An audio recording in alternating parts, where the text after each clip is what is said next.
존재의 숲에 있습니다. 정말 오랜만에 정치 문화 강의 하나 하겠습니다. 지난 7일에 하마스가 이스라엘을 공격했죠. 그죠? 여성들, 어린아이들, 민간인들, 무차별적인 공격에 의하여 정말 많은 사람들이 생명을 잃었는데, 오늘 이스라엘이 가만히 있을 리가 없죠. 그죠? 사실 이스라엘과 팔레스타인의 분쟁은 정말 거기에는 깊은 원한의 역사가 있어. 계보학적으로 이걸 들여다봐야 되는데, 뭐 여기에 대한 계보학적 역사를 알고 있는 분들도 있고, 그냥 표면적으로 저 테러 집단들이 또 미친 광기를 부리는구나, 이렇게 생각할 수도 있는 거예요. 표면 말고 심층을 들여다봐야 되겠죠. 그죠? 이 원한과 앙숙이 어디서부터 발생되었는지, 그 긴 역사를 계보학적으로 추적해 봐야 되는 거예요. 예도는 철학자로서 당연히 그런 관점에서 한 편의 강의를 진행해 나가려고 합니다. 오늘 가자 지구에 이제 지상군 투입을 이스라엘이 하려고 110만의 가자 지구 주민들에게 대피령을 내렸는데, 엄청난 어떤 피해가 일어날 것 같아요. 정말 불안합니다. 러시아 우크라이나 전쟁, 이스라엘 하마스 팔레스타인 문제, 정말 세계가 정신이 없죠. 그죠? 경제도 아파서 같이 불안해하는 것 같아요. 참 마음이 상당히 무겁습니다. 깊은 역사가 있는 거예요, 여기에는. 그래서 미국, 영국, 유럽연합, 그 다음에 캐나다, 호주, 이런 국가들은 이 하마스를 어떤 정당으로 보지 않고 테러 단체다, 이렇게 규정하고 있죠. 그죠? 실질적으로 그 민간인을, 그죠, 학살하는 그런 장면, 그 다음에 또 사람들을 인질로 잡아서 데리고 갈 때 민간인들을 데리고 가는 거예요. 이스라엘 사람들도 아니고, 그죠? 그 유럽인들도 상당히 많이, 우리나라 사람들도 여행을 많이 하잖아요. 그죠? 이스라엘 같은 경우는 거의 유럽권입니다. 예도가 5년 전에 갔을 때도 독일에 있을 때 경유해서 갔었는데, 거의 이스라엘은 뭐 한국과 비슷해요. 고속도로라든지 뭐 사막에다가 완전 성공한 자본주의 시설들이 그냥 쫙 깔려 있고, 현대 문명을 그대로 느낄 수 있는 곳인데, 여기에는 정말 깊은 역사가 있는, 그 지도를 보면 팔레스타인 이 땅이, 그죠, 이스라엘과 이 중간에 통과하면서 가자 지구와 웨스트 뱅크가 나눠져 있어요, 여러분. 그리고 지금은 거기에 벽이 쫙 둘러쳐져 있어. 정말 많은 걸 느꼈어요, 얘도. 거기에 벽이 둘러쳐져서 뭔가 봉쇄되어 있다는 느낌. 가자 지구에서 웨스트 뱅크로 이게 같은 팔레스타인 사람들끼리 올라 그러면 이 장벽을 통과해야 되는 거예요. 지도를 보면 여러분들이 그런데 2006년도에 선거를 통하여 파타라는 당이 하마스에 의하여 패배하게 되죠. 그죠? 그러면서 이제 하마스가 집권을 하게 되는데, 웨스트뱅크는 비교적 온건한 피에로로 여러분들이 알고 있잖아. 팔레스타인 해방기구. 이쪽에서 잡고 있고, 가자 지구는 하마스가 잡고 있다고. 그런데 이런 봉쇄뿐만 아니라 주변의 국제 정세도 만만치가 않는 거예요. 나타냐후도 상당히 이스라엘 쪽에서 볼 때 구구적인 어떤 그런 인물이죠. 그죠?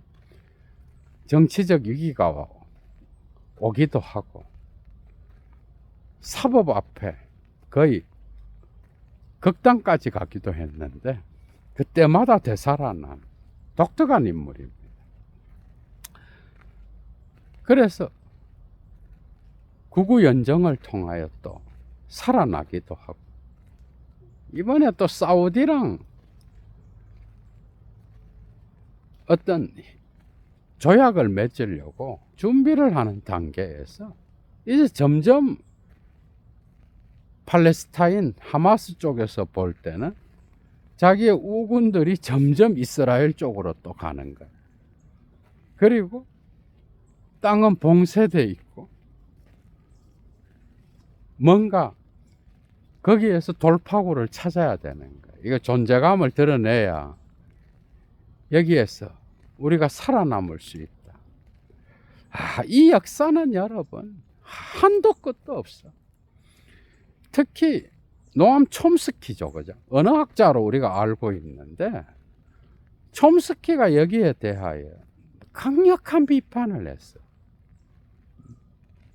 9.11 테러 일어났을 때, 그때 숙명의 트라이앵글이라든지 뭐 이런 작품을 통하여 막 비판하고, 특히 여러분들이 알 거야. 에드워드 사이드라고 탈식민주의 운동의 어떤 위대한 싱크탱크잖아. 그죠? 문학을 통하여. 정말. 그래서 오리엔탈리즘을 쓰기도 하고. 이 팔레스타인 출신인 거예요. 콜롬비아 대학교의 교수를 지냈고요. 정말 이 이스라엘, 미국, 팔레스타인 이 삼각관계에 대하여 엄청난 비판을 가하는 게 이 촘스키랑 에드워드 사이드 글 정말 잘 씁니다. 이미 세상을 떠났지만 여기는 깊은 역사가 있어요, 여러분. 야훼라는 구약의 신이 있죠, 그죠? 그리스도교에서 구약이라고 부르지만 유대교 전통의 신이죠. 이 야훼 역시도 전쟁의 신이었어요. 원래 히브리 민족은 그죠? 이 유대교, 유대인이라는 것도 후대에 생긴 거예요. 역사를 보면은 586년에 유대국가, 그게 남유다가 완전히 바벨론에게 멸망하게 돼. 그때부터 이제 유대교라는 국가를 잃은 이후에 생긴 거예요. 히브리 민족이죠, 그죠? 아람 사람들. 그게 원래는 메소포타미아 문명에 속해 있었던 민족이었다고. 아브라함의 고향이 그쪽이었어요. 지금의 이라크 쪽. 그러니까 기원전 2000년에서 1800년 사이에 아브라함이 이제 지금 유대인들의 조상이죠, 그죠?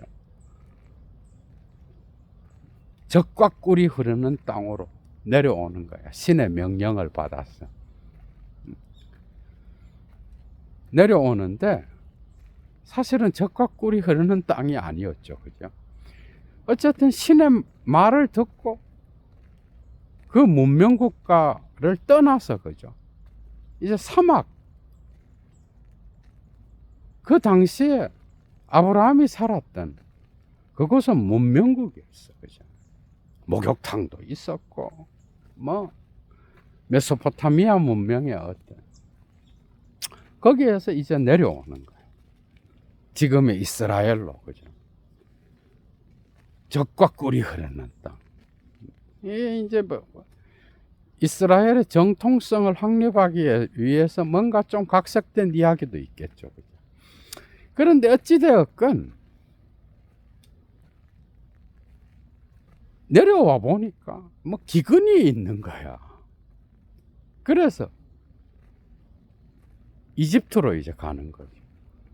거기에서 노예 살이를 하면서 엄청나게 많은 아이를 많이 낳아서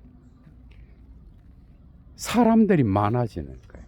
이집트의 노예 살이를. 이제 막 점점 막 많아진 그 노예로서 뭐 이집트를 위하여 건물을 짓고 뭐 농사도 짓고 하면서 노예살이를 하는데 모세라는 인물이, 이것도 이제 뭐 역사적으로 프로이트가 또 뭐 딴소리하고 뭐 이러는데, 모세가 어찌되었건 기원전 13세기쯤에, 그죠?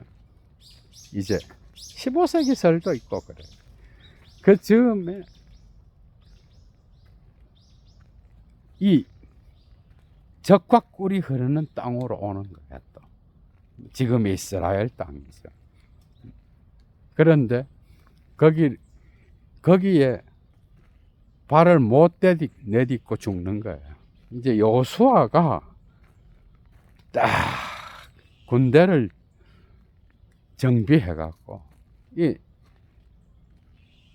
땅을 점점 이제 정복해 가는 거죠. 그죠? 그게 여호수아인 거예요. 그때도 아이건 뭐건 싸그리 그냥 다 죽이는 거예요. 적이라 그러면. 그래서 안 죽여서 문제가 일어나는 경우도 있어요. 구약성서에 보면은, 참. 그래서 야훼는 전쟁의 신이었어요. 그래서 승리하고 이제 우리에게도 왕을 만들어 달라 하면서 이제 국가를 세우는 거예요. 그리고 10세기쯤에 다윗과 솔로몬을 통하여, 그죠? 나름대로 꽤 부강한 국가가 됩니다. 그 지역에서. 그 이후로 또 왕조 전쟁이 막 일어나는 거야. 그래서 국가가 또 나누어지는 거죠. 그죠? 900년경에 기원전. 그래서 북이스라엘, 남유다 이렇게 나눠지는 거예요. 그러다가 720년경에 북이스라엘이 아수르에 의하여 멸망당하죠. 그죠? 이제 혼합 정책을 써서 유대인들은, 그러니까 북유다 사람들은 저거 순종들이 아니다. 아시리아 피가 섞인 놈들이다. 이렇게 해서 나중에 뭐 돌아오기도 하고 이래서 예수 시대에 그 사마리아 여인 있잖아. 그래서 유대인들은 사마리아 사람들, 북유다 사람들을, 북이스라엘 사람들을 순종으로 보지 않은 거예요. 그래서 어떤 적대감, 뭔가 경멸하는 눈으로 보는 게 있는 거죠. 그죠? 이 당시에 어떤 역사 때문에 그러는 거예요. 혼합 정책을 썼다고. 그런데 뭐 혼합이 안 될 수가 있나, 그게. 이게 유대인의 역사인가요, 여러분? 그리고 또 몇백 년 지나다가 586년도에 남유다도 이제 북이스라엘 같은 신세가 되는 거죠. 그죠? 바벨론한테 그냥 잡아먹히게 되는 거예요. 이때부터 이제 디아스포라가 시작되는 거예요. 그러니까 그 주변에 메소포타미아 문명과 이집트 문명 중간에 있잖아. 그죠? 이 강대국에 따라서 이게 막 전쟁을 할 때마다 피해를 보는 거야.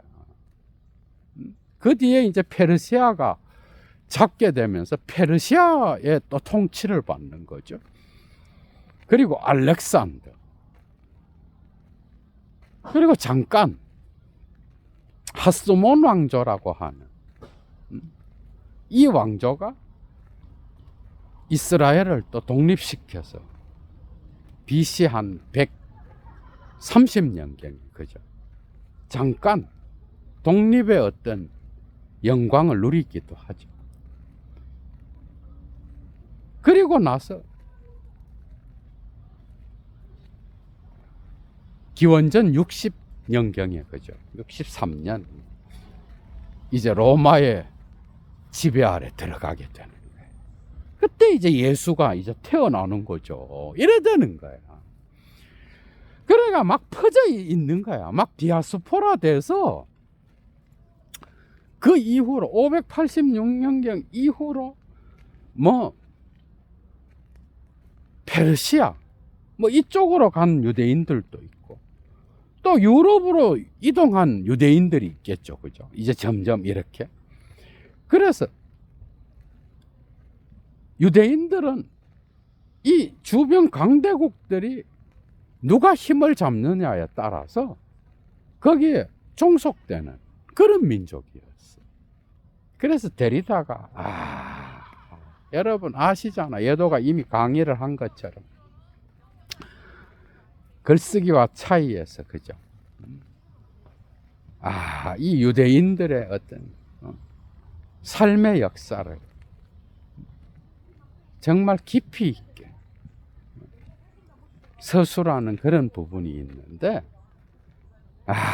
정말 참 이 데리다가 유대인이었잖아.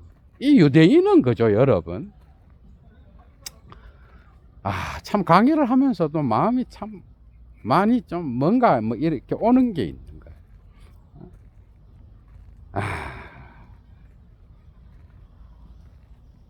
이게 유대인이라고 하는 게 그냥 엄마 아빠가 다 유대인이어도 유대인이라 그럴 수도 있지만 순종 있잖아. 그러니까 엄마 쪽이 유대인인 경우 이 교육이 아주 중요했거든. 그것도 유대인인 거야. 그러니까 여러분들이 순종 뭐 유대인 뭐 웃기는 이야기예요. 그 문화를 알아야 되는 거야. 응? 그래서 디아스포라 돼서 흩어져서 그냥 온 세계를 떠돌면서 이렇게 산 거야. 물론 정착해서 살겠죠. 그죠? 하나로 모여져서 살지 못하고 이미 기원전 586년경 이후로 그죠? 그래도 지금 이스라엘 땅에서 살아야 되겠다. 어떤 일이 있어도. 그래서 또 산 사람도 있겠죠, 당연히. 다 디아스포라 된 게 아니라고. 소수는 또 살고 있었어요.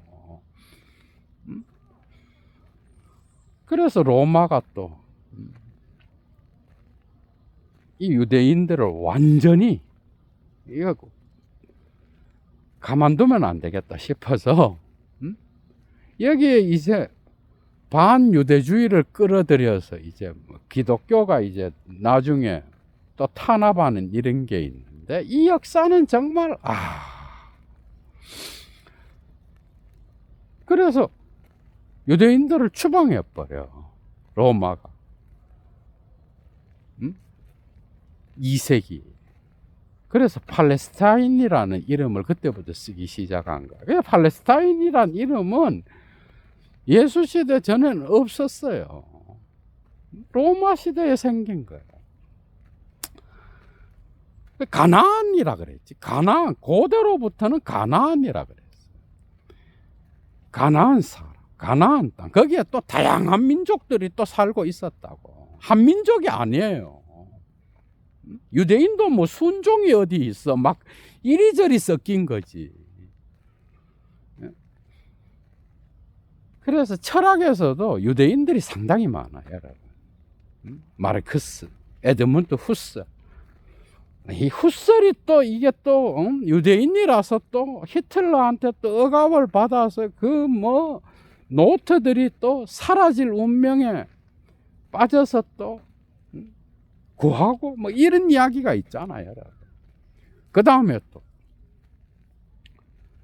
한나 아렌트. 이 하이데거는 자기 선생도 유대인, 제자도 유대인인 거예요. 발터 베냐민, 아도르노, 뭐 다 대가들이죠, 그죠? 이게 다 유대인 계통이었다고. 그 다음에 카프카, 유대인 상당히 많죠, 그죠? 칼 마르크스. 그래 어찌 되었건 그때부터 팔레스타인 뭐 이런 이름이 생겨. 뭐 또 완전히 또 추방됐어. 또 살아남은 사람도 또 있겠지 뭐. 다 추방됐겠어. 그래서 로마가 서로마, 동로마 이렇게 나누어지고 7세기에 이슬람한테 먹히면서 이슬람이 이제 들어오는 거야. 그러면서 중세에 또 십자군 전쟁하고 막 이러잖아, 그죠? 그래서 오스만한테 또 먹히고. 그러니까 그 지금 이스라엘 땅은, 팔레스타인하고 이스라엘 땅은 뭐 힘의 이동에 따라서 강한 힘이 나타날 때마다 그걸 잡아먹은 그런 땅이었다고요. 그때마다 이제 유대인들은 땅 없이 이제 가는. 그래서 그 어떤 장소의 개념이 없는 민족이에요. 장소. 어떤 정착을 하더라도 그 장소가 내 땅이 아닌 거야. 고향 없음에 어떤 거야. 데리다도 이야기하죠. 고향 없음. 레비나스도 유대인이었죠, 그죠? 타자의 철학자. 내가 오늘 할 얘기가 많아, 레비나스한테. 타자의 철학자. 철학자 웃음을 보내는 거야. 어쨌든 미리. 그리고 유대인들이 이제 러시아, 뭐 유럽 이쪽으로 많이 정착하게 돼요. 아무래도 문명이 또 근대 현대로 오면서 또 발달하니까 뭐 이동이 있겠죠, 그죠? 이들은 살아남기 위하여 돈의 흐름을 알았어야 돼. 장소 없음, 고향 없음에 대한. 그래서 어떤 토라 전통이 생긴 거예요. 성전을 잃고 나서 장소가 없어진 거예요. 성전을 뛰어넘는 비장소에서 신앙을 지키기 위해서는 이들은 토라를 읽고 해석하는 것, 그죠? 이게 아주 중요한 거겠죠, 그죠? 책의 문화. 책이 이제 장소를 뛰어넘어 시간의 변화를 따라서 움직이는 그런 삶을 사는 거예요. 레비나스도 특정한 토라 전통, 해석 전통에 속해 있었죠, 그죠? 프랑스로 완전히 들어오기 전에 그 조상들은 동유럽 쪽에 정말 러시아에 엄청나게 많은 유대인들이 정착이 있었어요, 여러분. 지금 이스라엘에도 그 러시아 쪽에서 넘어온 유대인들이 상당히 많아요. 유럽에서 온 사람들도 있었고 그렇지만, 그래서 살아남기 위하여 유대인들은 돈의 흐름을 잘 알고 있어야 돼요. 왜? 자기 땅도 아니고 거기에 정착해서 살라 그러면. 그래서 상인들이 많았어. 마르크스의 부모 그 조상 중에도 뭐 이런 게 있는 거예요. 물론 뭐 변호사가 된 사람도 있고 이렇지만 그러려 그러면 또 개종을 해야 되는 거예요. 기독교로 또 그리스도교로 개종을 해야 또 살기가 편한 거겠죠. 실제로 개종한 사람도 있겠고 이런 역사를 산 거예요. 그러면서 중세 마녀 사냥할 때 이들은 히틀러만이 이들을 억압한 게 아니야, 여러분. 이건 완전 착각인 거야.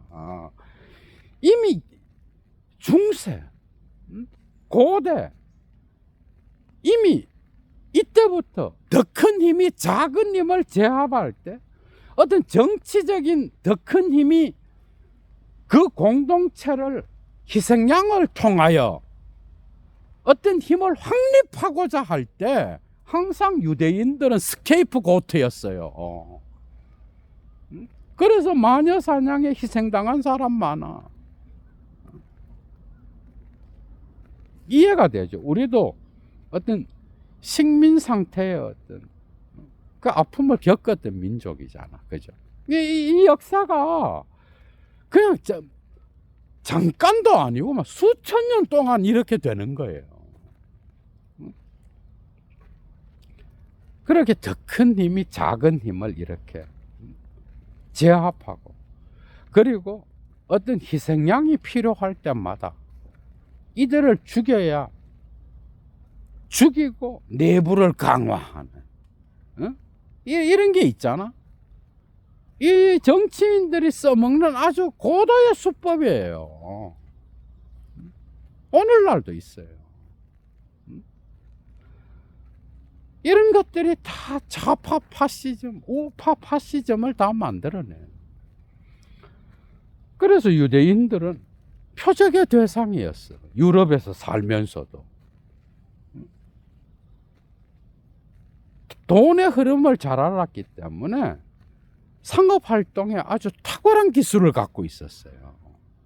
그래서 섹스피어의 베니스의 상인 알지? 베니스의 상인 그것도 유대인들의 어떤 삶의 역사인가요? 고리대금도 나오고 그렇지만 그러나 이들의 어떤 생존 기술 중에 또 한 가지는 기부를 잘하는 그 사회 공동체를 위하여 죽을 때는 엄청난 재산을 기부했어. 이게 어떤 그들의 신앙에 대한 전통으로부터 나왔을 수도 있지만은 이런 문화가 형성이 된 거야. 디아스포라로 살게 되면서. 오늘날도 뭐 워런 버핏이라든지 여러분들 알잖아. 미국의 갑부들 상당수가 그죠. 최고 갑부들이 유대인들입니다. 빌 게이츠라든지 자기 재산의 90%뭐 80%막 이렇게 막 기부를 해버리는 거예요. 그러니까 그 사회 공동체로부터 인정을 받고 원한을 사지 않기 위한 하나의 어떤 그런 것도 됐겠죠. 그죠? 그래서 교육이 발전. 교육이 아주 중요한 거예요. 유대인들한테서는. 상당히 똑똑해요. 그러니까 어떤 철학자들도 많이 나왔어. 위대한 문학 대가들도 유대인 출신이 상당히 많아요. 예도가 지금 다 언급 안 해서 그렇지. 철학자니까 철학자로서 생각나는 대로 언급한 거야. 상당히 많죠. 그죠? 그래서 이렇게 살다가 이제 19세기가 되면서 점점 우리도 나라가 있어야 되지 않느냐. 왜? 19세기에 현대판 민족 국가의 어떤 그런 형성이 점점 생기게 되잖아. 그죠? 어떤 그런 정신들이 유럽에서부터 막 생기게 되는 거예요. 독일도 프로이센에서 통일된 게 19세기예요. 19세기에 이런 사고가 형성이 된 거야. 제국주의, 식민주의와 더불어서. 그래서 1, 2차 세계대전을 한 거예요. 세계 열강이다. 이 새끼들이 세계 지도를 지배한 놈들이에요. 거기에 일본도 들어가 있지만. 독일, 프랑스, 영국, 뭐 네덜란드, 포르투갈 식민지를 막 세우고 자본주의의 발달과 더불어서 어떻게 보면 안티오이디푸스의 자본주의는 식민주의에 대한 비판인 거예요. 그죠? 그래서 우리도 국가를 세워야 되겠다. 너무나 서러움을 당하고 유대인들도 이제 돈을 많이 벌게 되는 대부들이 많이 생기고 이래 연합해서 뭐 그런 시온주의 운동이 점점 19세기 때부터 나타난 거예요. 뭐 18세기에도 있었겠죠. 그러나 이게 부각돼서 뭔가 우리도 국가를 세워야 되겠다. 그래서 영국이 20세기에 그죠. 1917년에 발포 선언을 통하여 뭐 어떤 약속을 하게 되는 거예요.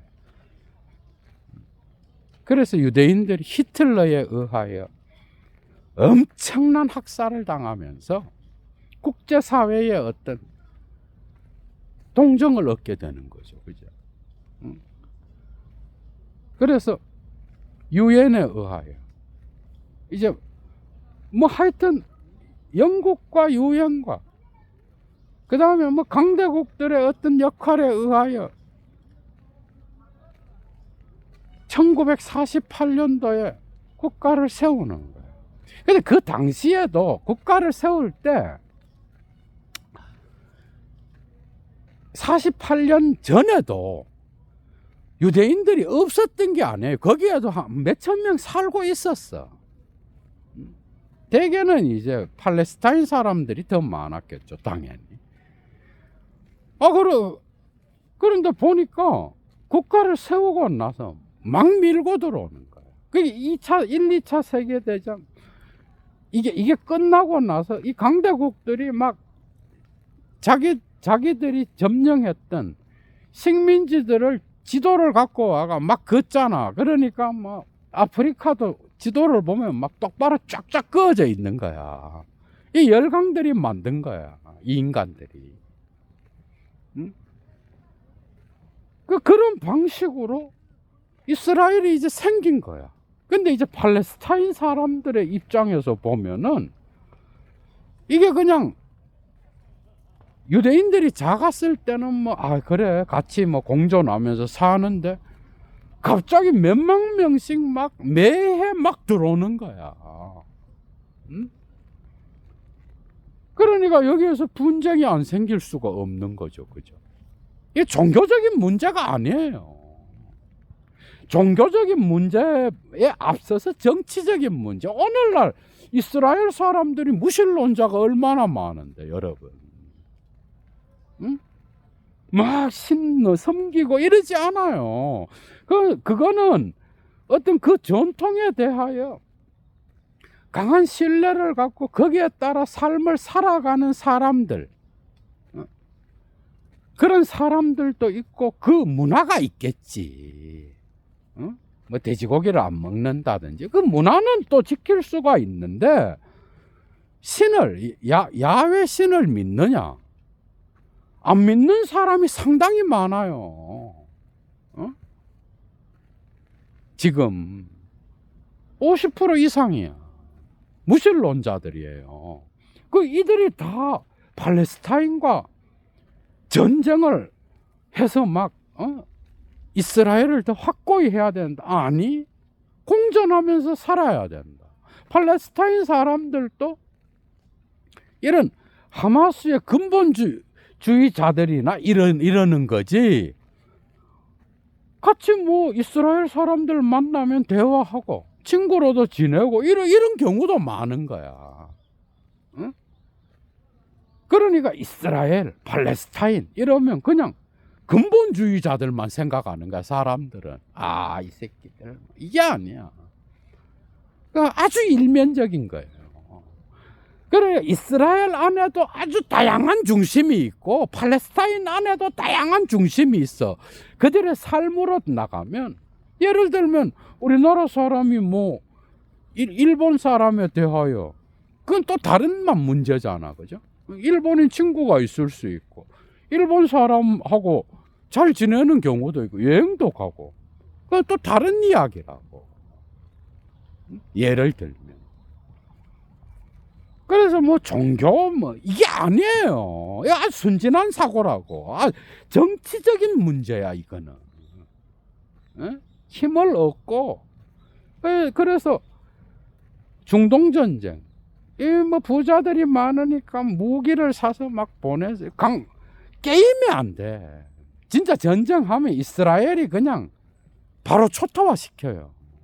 팔레스타인은 게임이 안 돼요. 무기로 볼 때는. 원한 감정이 있는 거지. 가자 지구가 뭐 몇천 년 동안 우리가 살았는데 우리 조상들이 갑자기 지네들이 옛날에 뭐 잠깐 살았다고 뭐 긴 역사의 관점에서 보면 그렇잖아. 뭐 들어와서 자기 땅이라 그러고 또 그걸 또 나누고 강대국들이 뭐 영국과 미국의 역할이 큰 거죠. 뭐 지금 미국의 역할이 큽니다. 그래서 이건 뭐 그냥 땅만 이렇게 나눠진 게 아니라 거기다 벽까지 세우네 막. 아이고. 그래서 원한이 더 깊어지겠지. 봉쇄되고 웨스트뱅크에서 가자 지구로 이렇게 자유롭게 가지도 못하는 거야. 뭔가 모양새가 이상한 거야. 그런 상황에서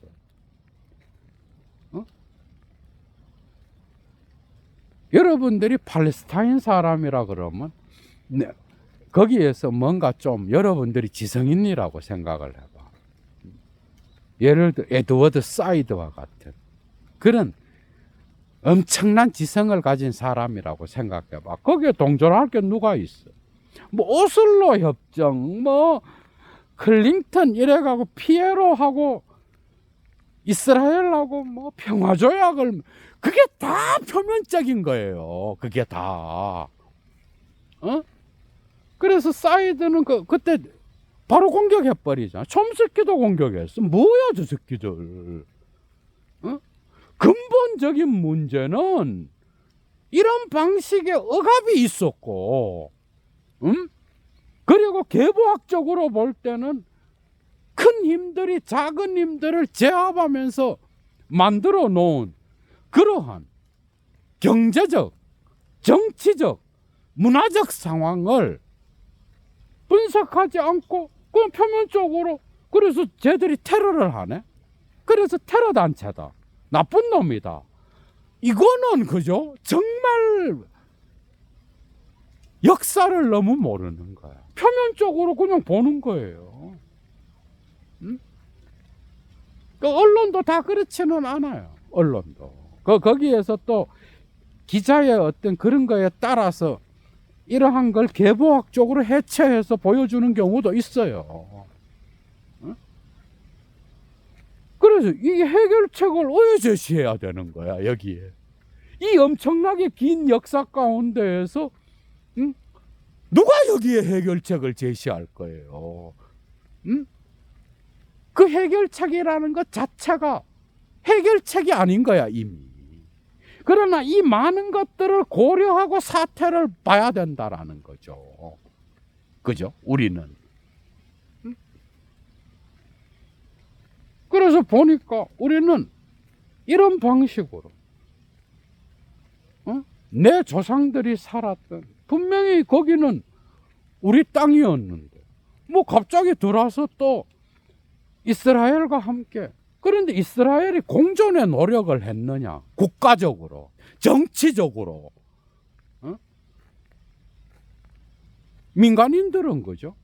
그냥 일반 국민들은 뭐 팔레스타인 시민이든 유대인 시민이든 이스라엘 시민이든 공존하고 잘 지내고 잘 지내자.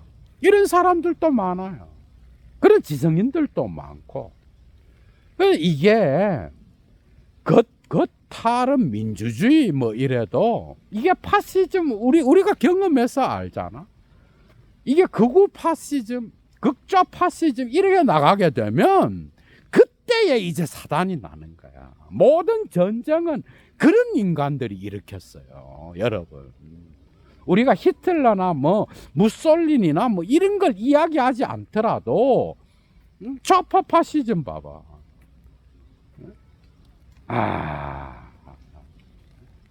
스탈린은 뭐 안 그랬나? 뭐 좌파 파시즘, 우파 파시즘이 이런 식으로 나누어질 때 이때 꼭 뭔가 이 사단이 나는 거야. 이 평화를 위해서는 저것들을 가만 놔두면 안 된다. 이제 이래 되는 거지. 에? 그 내면을 봐야 되는 거야. 왜 테러를 할까? 왜 저런 식의 악랄한 짓을 할까? 이번에 하마스는 정말 엄청나게 이 국제사회로부터 어떤 지지를 못 받을 거예요. 하마스의 짓은. 뭐 얘도도 동의 안 합니다. 미친놈들인 거지. 그러나 그것만 갖고 이 팔레스타인과 이스라엘의 어떤 문제를 판단을 내린다. 이건 정말 웃기는 발상이라는 거예요. 얘도는 철학자로서 지금 그걸 이야기하는 거예요. 이런 분쟁의 역사, 갈등과 아픔의 역사가 배후에 숨어 있는 거예요. 그리고 알게 모르게 미국이, 특히 공화당 쪽이 이스라엘의 어떤 이런 정치적인 이런 연결점이 더 많아. 민주당보다 공화당 쪽. 이스라엘을 무시할 수가 없어요. 미국 정치인들도. 그런 힘 관계를 우리가 표면적으로 보고 뭐 까불지 마라 뭐 이런 식으로 접근하는 거는 정말 사태를 호도해도 그죠. 사태를 왜곡하는 거죠, 그죠. 이런 걸 들여다보고.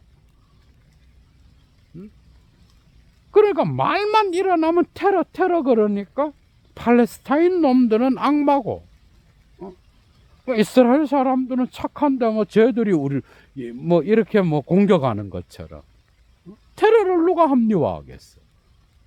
그러나 왜 이런 방식의 표출이 나타나는지는 그 원한의 역사가 어떤 방식으로 이런 표출을 만들 수 있는 어떤 역사적 힘을 저장했는지는 우리는 함께 봐야 되는 거예요. 참, 그래서 가자 지구에 이제 지상군을 엄청난 피해잖아. 정말 피해가 발생할 것 같아. 강의 내내 참 마음이 아픈데 여러분. 즐거운 주말 보내십시오. 얘도 물러갑니다. 추스.